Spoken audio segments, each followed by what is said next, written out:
Hello and welcome into another episode of Locked On Wolves. Today on the show, why Jaden McDaniels is the biggest bright spot for the Timberwolves, at least in terms of individual players from this past season. We'll break down his year, plus Kevin Durant talks. At least Kevin Durant rumors are picking up. We'll break it all down next.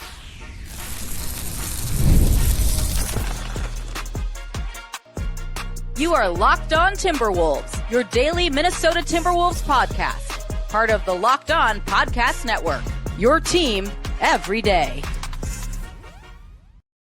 Hello and welcome to the Locked On Wolves podcast, part of the Locked On Podcast Network, your team every day. My name is Ben Beecken. I'm the host of Locked On Wolves. Today's episode is brought to you by Game Time. Download the Game Time app, create an account, and use the code LOCKEDONNBA for $20 off your first purchase. Happy Thursday, everybody. Today on the show, we're continuing the player review series. We are in the home stretch. Jaden McDaniels today. We'll talk Anthony Edwards tomorrow. Spent about 2/3 of the show today reviewing McDaniels' season and why it was such an impressive one. Why there's a lot of hope for what Jaden could turn into, what he already is, at least based on the latter part of the season in the playoffs. We'll get into all that, and then we'll close with a bit of Kevin Durant talk. I've been a little loath to kind of dig into that too much. We're going to dip our toe in today. So Kevin Durant rumors are out there. So I'll give my take on that and where we stand here less than 2 weeks now out from the NBA draft, which is kind of sort of a bit of a, not a trade deadline, but like it's a deadline of sorts that can create deals. Deadline creates movement. Deadlines create deals, right? So I think we're going to hear a lot of those rumors and other rumors pick up here in the next couple of weeks. First, here off the top, a big thank you for making Locked On Wolves your first listen every single day. Of course, this show is free and available everywhere. That includes YouTube as well as all of your favorite audio platforms. Wherever you like to listen to podcasts, you can find Locked On Wolves. You can also watch on the Locked On Sports Minnesota app on both Roku and Amazon Fire TV. All right. So second to last episode of the player review series, we've gone from the bottom of the roster in terms of minutes played, two-way guys, end of the bench guys, young bench guys, into the bench and into the starters. And now we're with Jaden McDaniels, who played the second most minutes of any Timberwolves player this season. He actually played in all 82 games this year for the Wolves. And one of only two players, only Jaden and Nickeil Alexander-Walker did that. And then Ant, despite missing 3 games, played the most minutes of any Timberwolves player, and we'll talk about him on tomorrow's show. So today the focus is Jaden McDaniels.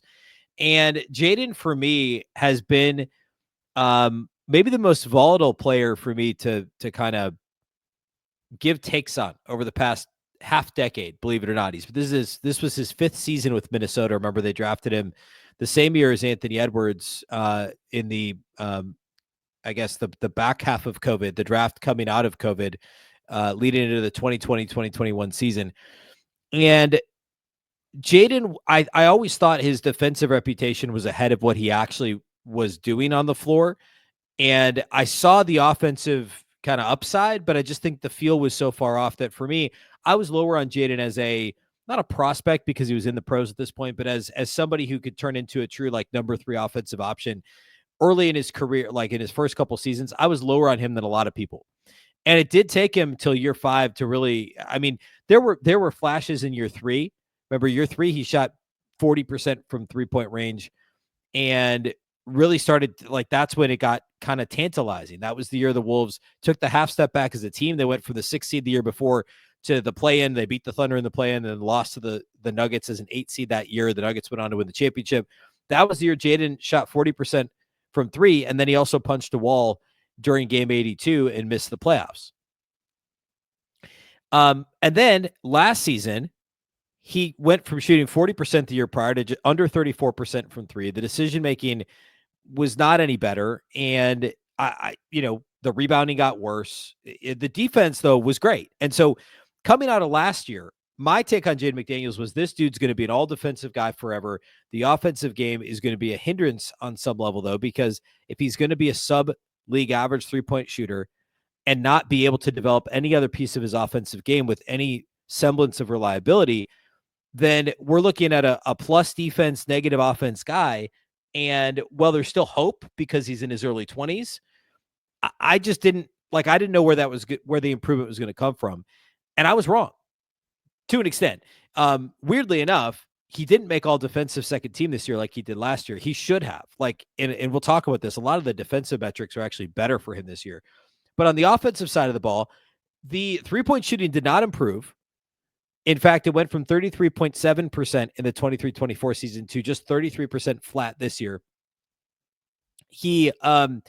It's important for him to be good from the corners. He wasn't. He was horrible from the corners. More than half his three-point attempts came from the corners.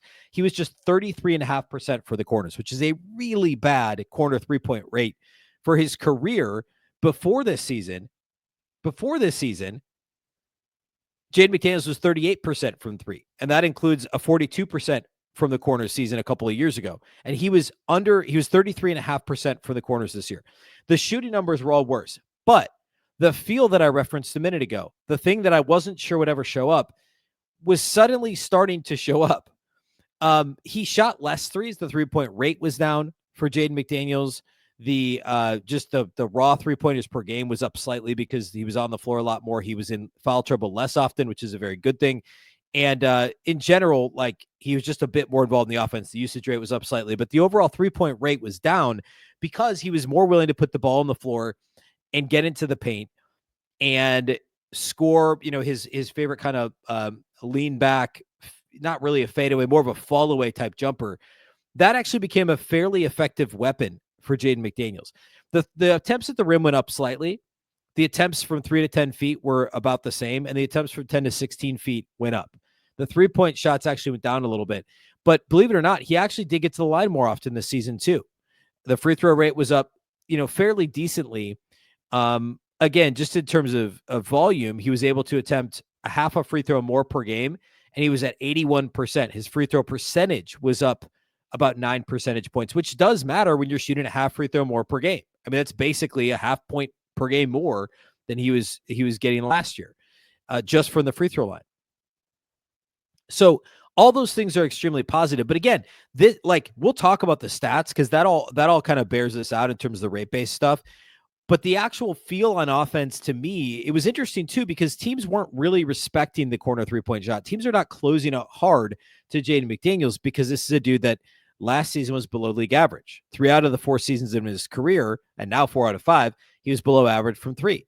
Below league average, I should say. So teams are not hard closing to Jaden on the perimeter, yet he was still choosing to put the ball on the floor and attack whatever closeout he was getting and try and score in the mid-range.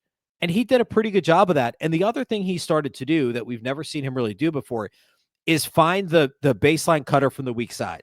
Find the opposite, the weak side slot spot-up shooter. He didn't do it a ton, but he did it more than he's ever done it. The assist rate was a career high, 9%. The turnover rate, believe it or not, was a career low because he was being more decisive and he clearly is seeing the floor better. That second reaction that he would have, the initial reaction is now mostly right. It's either let it fly, drive, look to dump it off to somebody cutting baseline on the weak side, whatever.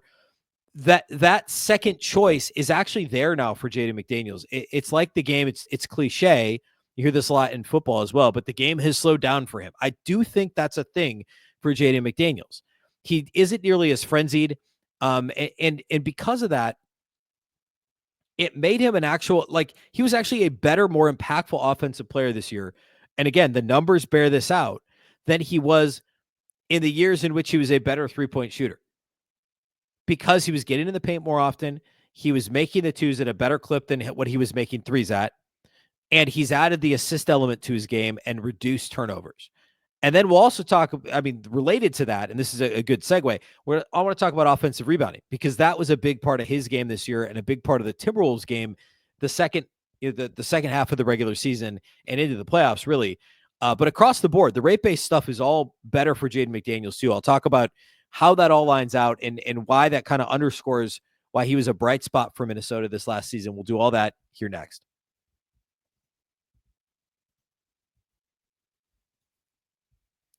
Today's episode of Locked On Wolves is brought to us by our title sponsors at Game Time. There's nothing like the NBA playoffs, and of course, nothing like the NBA Finals. The intensity, the buzzer beaters, the fans losing their minds. It's the kind of atmosphere that you must experience live. And this year's matchups, this year's playoffs to this point are already delivering. Indiana's now up 2-1 in the finals, which I don't know that anybody really saw coming. I did think the series would go 6. I didn't necessarily think they'd win 2 of the first 3. If you want in, Game Time makes it fast and easy to get seats, even for the biggest playoff games and finals games. Prices on the app actually drop closer to tip-off With killer last-minute deals, panoramic seat views, and no surprise fees, Game Time is a total game changer. If you're in or near Indy for Game 4, check it out, or OKC for Game 5. Not only that, though, you can also get tickets for other sports, like the NFL schedule release just came out a couple of weeks ago. And better believe it's time to start looking at your fall calendar. Pick which games you can hit. The Game Time makes scoring NFL tickets just as easy. You can find great seats for as low as $100 thanks to exclusive discounts. With the Game Time guarantee, your tickets are 100% authentic, will arrive on time. You'll always get the best price with fees included, so what you see is what you pay. Take the guesswork out of buying tickets with Game Time.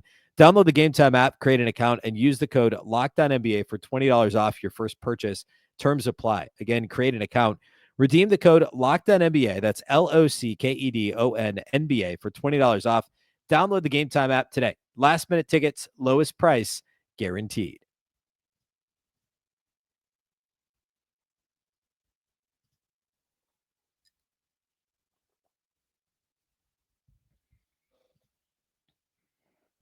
All right, in the 2023-24 NBA playoffs, going into the Wolves-Suns first-round series, that was I was worried about that matchup for Minnesota. But one of the areas that I identified coming into the series that I thought Minnesota could do really well with is offensive rebounding, and specifically corner three-point shooting and corner crashing. The Suns allowed a ton of three-point shots that season, probably this year too. But in prepping for the series, I noticed the Suns allowed a ton of three-point shots, open three-point corner shots, corner three-point attempts. And because of like Nurkic was like their only big, Kevin Durant was playing almost exclusively the 4, and he was essentially their backup 5. Unless you wanted Jock Landale minutes, which it turns out the Suns did not want Jock Landale minutes, and I understand why. The Wolves had a massive size advantage, an athleticism advantage, a youth advantage, and they were going to be able to launch corner threes. And so coming into the series, I said, okay, look, corner threes are important, and also corner crashing, offensive rebounding is super important. And lo and behold, Jaden McDaniels averaged like 2.5 offensive rebounds per game in the 4-game sweep. It was a huge part of his game and a huge part of what the Wolves did to sweep the Suns. Fast forward, and midway through the season, Minnesota still was the regular season this year, 24-25. They were still not offensive rebounding enough. It was a weak spot for the Wolves. Sometime in January, they flipped the switch. I think it was a Rockets game where Chris Finch talked about this post game about like, hey, look, today's NBA, it was the Rockets game in which the Wolves had 1 billion offensive rebounds and a win. And he said, look, today's NBA, everybody can get out and transition and run and score. And, you know, there's an advantage for us to try and crash the offensive glass. If teams are leaking out, those guys are out of the picture. We can crash the glass. We're facing the basket. We can see where the rebound is. It's math that the more opportunities you give yourselves to score, the more points you're likely to score, especially if you have an advantage. Maybe it's 5-on-4, 5-on-3, 4-on-3, whatever, because somebody's leaking out the other way to try and get an easy transition bucket. And their heads are turned. They're not looking at the bucket. They're not boxing out. It's an opportunity to get an offensive rebound and score. Minnesota, midway through the season, ramped that up. And as a team, they were a top-tier offensive rebounding team the second half of the year and finished, I think, 12th or 13th in the entire NBA for the whole season, because they were so good the second half of the season. Take the whole body of work, and they were still a top-tier offensive rebounding team. And Jaden McDaniels was a big part of that. Now, the offensive rebound rate is only 5.6%. It doesn't seem like it's massive, but rebounding from his position, which oftentimes was the 3, and also it was almost a 2.5% uptick from where he was last year in the regular season in offensive rebounding. And on top, and so that contributes to I said earlier, last segment, the offensive impact Jaden had. The numbers will bear out that it was much greater this year than it was even 2 years ago when he shot threes at a 40% clip, because he was efficient within, 14, 15, 16 feet. He got offensive rebounds. The assist rate went up. The turnover rate went down. The offensive rebounds are a big part of that and play into it. The defensive rebound rate was up 6.5 points. 5.5 points for Jaden McDaniels this year as well, a career high in defensive rebound rate. So, a career high in offensive rebound rate and a career high in defensive rebound rate. Of course, he had a career high in rebound rate, like total rebound rate. Last year was a career low, 6% rebound rate last season. This year, 10%. That's huge. We already talked about the assist rate improving and the turnover rate decreasing.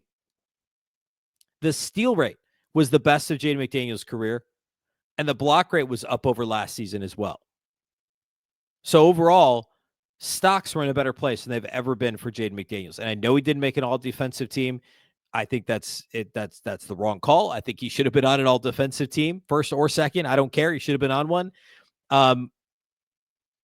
The amount of tough assignments that Jaden gets and does extremely well with, I think needs to be factored in more when these teams are being evaluated. So Jaden was fantastic on both ends of the floor. I thought the offensive improvement was even greater. The defensive side, like the body work, I think was just as good, if not better, than what it was the year prior when he got all the defensive attention and accolades. And who knows? It's of course the Thunder had a couple guys on the teams because they were a historically great defense. Minnesota went for the number 1 defense, like the number 6 defense. So yeah, I guess it's what have you done for me lately, right? But overall, Jaden improved in almost every facet this year. And I think there's real hope that he could turn into a third option offensively. Like that's what he looked like in the playoffs for Minnesota. We could look at what he did in the playoffs from a per game average standpoint. And he was in the first round against Lakers, he averaged 17-6. The second round, he was 13-6. The conference finals against the Thunder, he was 13-5. So those numbers weren't even all that much lower. 3-point percentage, he was good across the board. This year in the playoffs, Jaden McDaniels was almost 38% in round 1. He was 31% against Golden State, and he was 42% against the Thunder from 3-point range. So he didn't disappoint there as well. Foul trouble was more of an issue, of course, in that series, and that did hurt the Wolves. But this is not a dude who shrinks with the bright lights.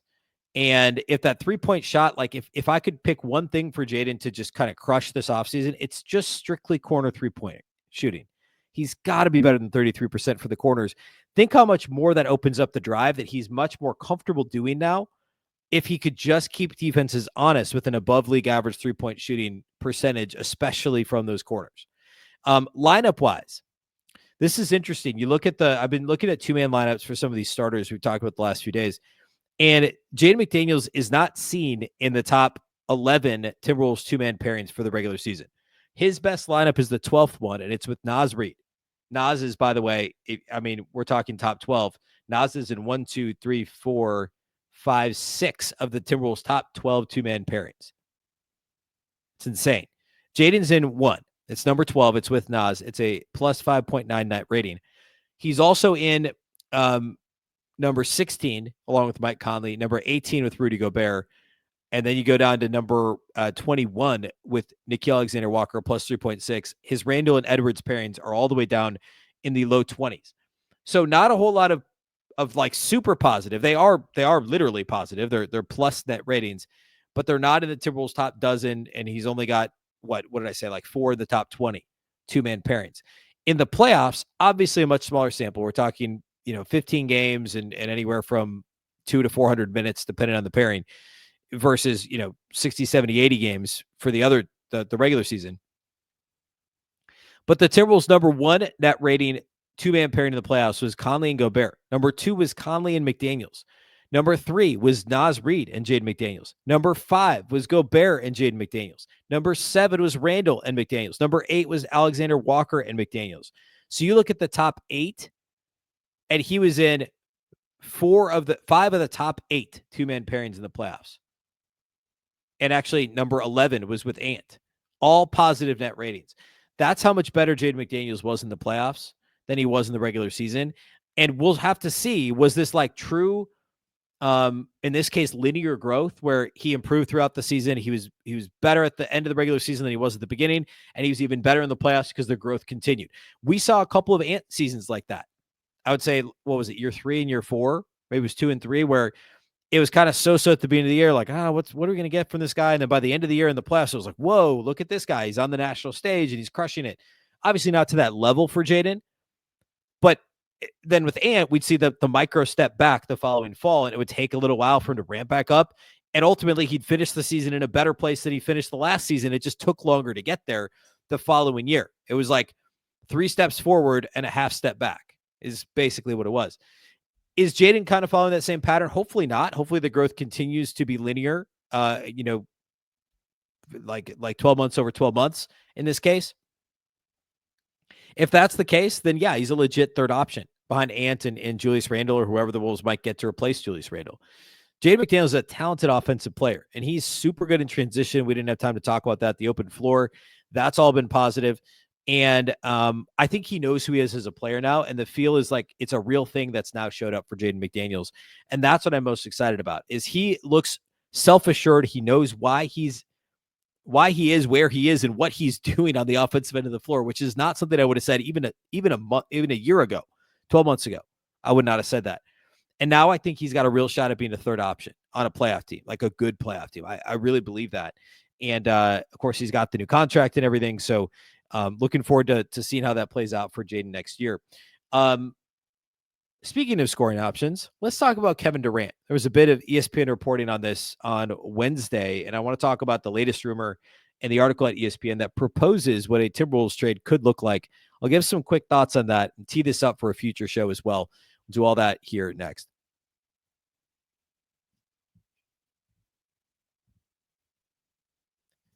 Today's episode of Locked On Wolves is brought to us by our friends at Wayfair. There's nothing like stepping out into your own outdoor space and feeling like you've escaped to a personal oasis. If you're wanting to update your patio this season, Wayfair has made it so easy to turn it into a space that feels like yours, comfortable, stylish, and ready for summer. Wayfair has everything you need to level up your outdoor space: conversation sets, outdoor bars, fire pits, hot tubs, gazebos, and yes, even the perfect string lights to set the vibe. It's like giving your backyard that resort feel without the resort price tag. String lights are super important. I love those. That was a big ad I made to my outdoor space. We bought some patio chairs at Wayfair. You can get an outdoor dining set, modern lounge chairs, whatever it is. It will completely transform your patio. Maybe you're just hosting friends or unwinding yourself with a book. I like to read on the patio. I also like to watch TV on the patio. Both are relaxing for me outdoors. Genuinely feels like my own private retreat. Don't wait. Make your outdoor space your dream oasis today with Wayfair and enjoy it all summer long. Head to wayfair.com right now to shop a huge outdoor selection. That's Wayfair, WAYFAIR.com. Wayfair, every style, every home.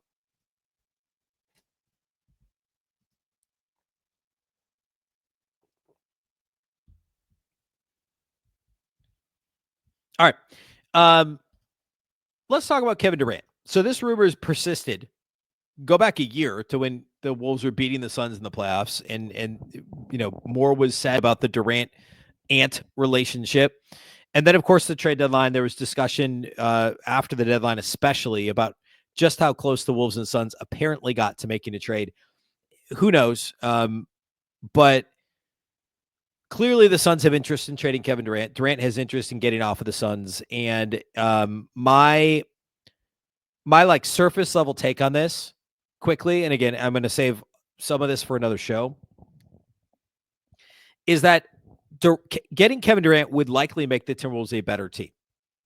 Durant is still an elite level scorer. However, he's no longer a plus defender. I think he could be a solid team defender. I don't think teams can genuinely like hunt him. I don't think he's a true weak link as a defender, but he's not a plus defender. You're not going to willfully put him on an island with anybody else on the perimeter at this stage as a 36-year-old who's had all the leg injuries he's had. I just think he's not a plus. He's still probably a top 25 player. He was also the best player and mostly available for a team that won 38 games last year. So I think we have to factor that in as well. So depending on the opportunity cost, I could get on board with the Kevin Durant trade. I do think Durant and Ant together, like if you put Durant in, whoever he's replacing in that role, for all the stuff we talked about with Jaden McDaniels, and I'm not at all suggesting that he should replace Jaden McDaniels, and I don't think he will. I don't think the Wolves would trade McDaniels for Kevin Durant. It would make the Timberwolves offense that much more dynamic. I think that Ant is more dynamic than the guys Durant played with, than Bradley Beal, than Devin Booker even. He's also a better defender than either one of those guys, and that part's not even close. So it would cover up for some of, Durant, Beal, and Booker defensively together is a disaster. And Ant is obviously the best defender of that group, and it's not close at all. But what I would be wary of doing is giving up too much from a conference finals team that has made the conference finals consecutive seasons to bring in somebody who's going to be a high usage offensive guy and will at best be a net neutral defensively, who's already 36. He could easily get hurt. He's going to want to extend for a couple of years. You're going to be stuck with him, or maybe not stuck with him. You're going to be with him for the next couple of years. I'd be very wary. If the Wolves get Kevin Durant and the trade terms make sense, I will be psyched about it. I think it will make sense. I think there's a world in which it makes sense and it makes the Wolves potent offensively. It just depends on what they're giving up when you look at the defensive end of the floor. So this exercise that ESPN did, I thought was helpful because it gives us some options or some ideas of what teams could offer for him. There's of course, the Houston Rockets offer that's listed. The way they did this is there's ESPN analysts that each took a team and then pitched these trades to Bobby Marks, who's a former NBA, I think he was the GM for Brooklyn for a while, but front office guy. And he picked which offer he thought was best. So the Houston offer centers around Dylan Brooks, Reid Shepard, and some other stuff, a couple of picks. The offer from the Heat is a three-way trade that allows the Nets or sends Duncan Robinson some picks to the Nets, Nikola Jovic from the Heat to the Suns, Andrew Wiggins to the Suns, some more picks. There's a Knicks offer of OG Anunoby and Mitchell Robinson, although a report came out on Wednesday that the Knicks would not pursue him. And then a Spurs offer of Devin Vassell and Harrison Barnes. I mean, think about Durant and Chris Paul with Victor Wembanyama. That would be something. And De'Aaron Fox, I guess, in this scenario as well. The Timberwolves offer, according to this article, this was Dave McMenamin who put this together. The Wolves would offer to the Suns. This is completely hypothetical, but it works from a salary perspective. Minnesota would offer Rudy Gobert, Dante DiVincenzo, and Rob Dillingham. He doesn't even have a pick involved, and Minnesota gets Kevin Durant. The reasoning for this is the Wolves need more offense. Having Edwards, Durant, and Randle together is a dynamic offense, and Naz Reid already, in the words of McMenamin, closes at center at times over Gobert plenty. He already is doing that. The Suns are motivated to do it because Rudy Gobert immediately raises the floor of a bottom five defense and makes them a good defense automatically. Plus, you get Dante DiVincenzo with 2 very reasonable years on his deal, and Dillingham, of course, with 3 years on a rookie deal, and could, has star upside. He also goes on to say the deal could be tweaked to include Mike Conley instead of DiVincenzo if the Wolves preferred. Say they include Conley and draft assets and pull DiVincenzo out. If Minnesota says, look, we'd rather have DiVincenzo and his team-friendly contract for the next 2 years from a depth standpoint and give up the locker room leadership of Conley and a second-round pick or whatever, even this year's number 17 pick, if they did it in the next couple of weeks. And maybe the Suns would say, look, we'd rather have Conley than DiVincenzo because we want a locker room guy. Him and Gobert have chemistry, whatever. So that's possible. That's the pitch. The selection from Bobby Marks is the Wolves trade. He says the Timberwolves package checked 3 out of 4 boxes Phoenix set off to accomplish in trading Durant. Controllable contracts, players who can help now, and financial flexibility. The Timberwolves could trade this year's pick, but that is not included. The addition of Dillingham gives Phoenix a controllable contract for the future and an injection of youth into an aging team. He goes on to talk about DiVincenzo strengthening their bench. And basically he's saying the Wolves trade offer is the best of all worlds because you have controllable and reasonable contract in a floor raiser in Rudy Gobert. You have a controllable, tradable, and valuable player in DiVincenzo and high upside in Rob Dillingham. I get that 100%.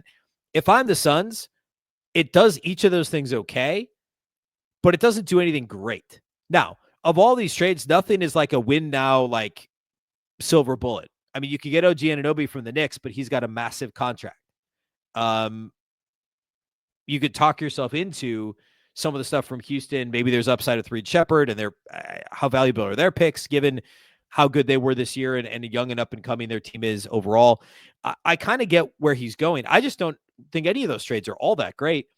Now, in terms of sheer star power, of course, Gobert and DiVincenzo and then the potential of Dillingham could be attractive. From the Wolves side, their defense takes a massive hit if they make that trade. A massive hit. Subbing in Naz Reid at the 5 for for Rudy Gobert, like it takes the Wolves offense or defense from a top 6 unit, which it has been the last couple of years, to probably like a 10 to 15th best unit at best. Like there's no backline rim protection at that point. You're asking Nas to do something that he's not super comfortable doing. You'd have to look at, I guess that impacts then what you're doing in the draft. I just like that would make me very anxious because I don't know that the offense would improve enough to paper over the issues and the problems you're giving up defensively. So that's a conversation I want to have over the next couple of weeks. We're going to spend a lot of time on the draft, but what are the pros and cons of the Durant thing? I'm going to have a couple of guests on the show. We'll talk about this too over the next couple of weeks. What would a trade look like? Is it something like this where you're giving up Gobert, DiVincenzo, Dillingham, or Gobert, Dillingham, Conley? What would the preference be if you're a Timberwolves fan? And what at what cost do you set out to get Kevin Durant? I think it's a fascinating question because there is a world in which they acquire him and he makes them better. There's also the disaster side of the world. Like that's possible too. It's just such an interesting thing. And Tim Conley, we know, will take big swings. And so it's certainly on the table as something that would happen this offseason. I still am of the mind that it doesn't happen, but where there's smoke, there's fire. I was wrong last summer about the Karl-Anthony Towns trade. I was almost right until the eve of training camp, and then I was wrong. All right, so lots more to get to on this. If there's anything, of course, the next day, we'll talk about it Friday. I'll be back on Friday with, we'll talk about Anthony Edwards, his season in review, and then we'll set up next week. We'll get into some draft stuff, spend the next week and a half doing draft and a bit of Kevin Durant and trade talk as well. A big thank you for making Locked On Wolves your first listen every single day. Of course, this show is free and available everywhere. That includes YouTube as well as all of your favorite audio platforms. Wherever you like to listen to podcasts, you can find Locked On Wolves. You can also watch on the Locked On Sports Minnesota app on both Roku and Amazon Fire TV. Also, for your second listen, check out the Locked On NBA Big Board Show. NBA draft expert Rafael Barlow reacts to every workout, interview, and rumor leading up to the NBA draft. Find Locked On NBA Big Board on YouTube or wherever you listen to podcasts. Of course, the Locked On Wolves podcast is part of the Locked On Podcast Network. Remember, the Locked On Network is your local experts on all the biggest stories. Once again, I'm Ben Beecken. This is the Locked On Wolves podcast, and we'll catch you next time.